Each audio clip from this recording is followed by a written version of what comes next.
5 તારીખના અનિલે એવું કીધું કે ભુવા અમારા ઘેર આવી રીતના છે, મારા ભાઈ સજા પડો છો. અને હું કાળુની મેલડી બોલી હતી કે 10 તારીખના તારો જજ કદાચ સજાનું બોલી ગયો હોય, હું કોર્ટ તો હાઈકોર્ટ મેલડી છું, હાજર કર અને એક પગ એન્ટ્રી કરે તારો પોકાર પડો કોર્ટમાં, એક પગ અંદર હોય ને એક પગ બહાર હોય ને વગન રૂપિયા જજ એવું કહી દે નિર્દોષ તો હું વહાની મેલડી મુને બેઠી છું, હું એટલું કરજે લે.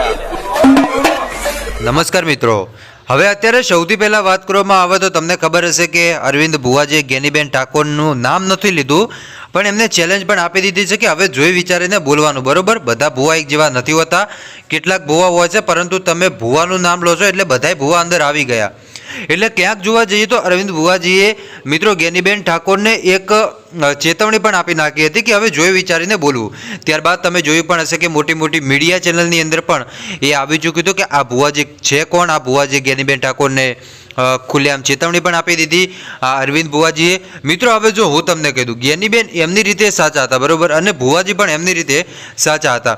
હવે મિત્રો એ ટોપિક આપણે એક બાજુ મૂકીએ, બરોબર. હવે આવી જઈએ આપણે બીજા ટોપિક ઉપર. આજના વિડીયોની અંદર ભાઈ જુઓ, આજે તમે ભુવા જોઈ રહ્યા છો ને ભાઈ, આ ભુવાજી એમ કહી રહ્યા છે કે એક જે માણસ હતો એને સજા થવાની જ હતી ભાઈ, એને જામીન નહોતા મળતા, અને જેવો એને કોર્ટમાં લઈ જવામાં આવે કે જો એને જામીન મળી જાય તો તું માનજે કે આ મેલડી માતા છે ભાઈ, બરોબર. આ ભુવાજી એમ કહેતા હતા.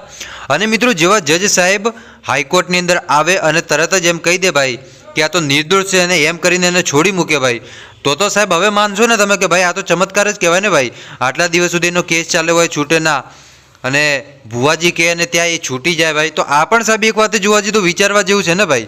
હવે આનો મને તમે દરેક વ્યક્તિ કમેન્ટમાં જવાબ આપજો ભાઈ કે આવું કઈ રીતે બની શકે. તો આને તો ભાઈ ચમત્કાર જ કહેવાય ને ભાઈ.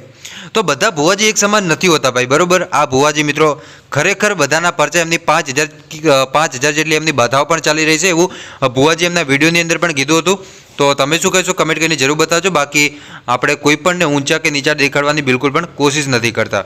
બસ આજ માટે આપણે આટલું રાખી, મળીશું આપણે નવા વિડીયોમાં નવા ટોપિક સાથે.